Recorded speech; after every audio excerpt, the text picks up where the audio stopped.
We've spent the last several days looking at the passage Ant and Grasshopper. On the first day, we actually read the original version together, and then in the Wonders textbook in the small reading writing workshop, you read the drama about Ant and Grasshopper, and the termite was actually added in, and it was a drama, like a play. There were settings in there. So what I'm going to have you do today is to do some creative writing with these characters. So after reading and or listening to this passage, okay, because you can always access it in Wonders, I want you to complete this writing prompt. And sends Grasshopper away. Write a dialogue. A dialogue is a conversation between Ant and the termite after Ant shuts the door. So I want you to pretend that Ant and Termite have a conversation after Ant shuts the door and he sent Grasshopper away.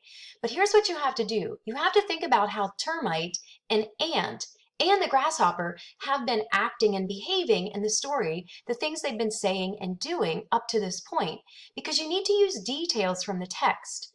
So what I want you to do is to click on the next slide, and what you might do is type in here Ant and Termite, and this would go back and forth. In fact, what I would like you to have is at least 5 or 6 exchanges, meaning Ant says something, Termite says something, and that happens about 5 or 6 times. And if you really want to get creative, you might add in says angrily, or Termite, you might say paces across the room as he speaks. Okay, so you might want to add in those instructions, those narrator instructions for us as you go along. Okay, this is supposed to be kind of just a fun, creative activity for you.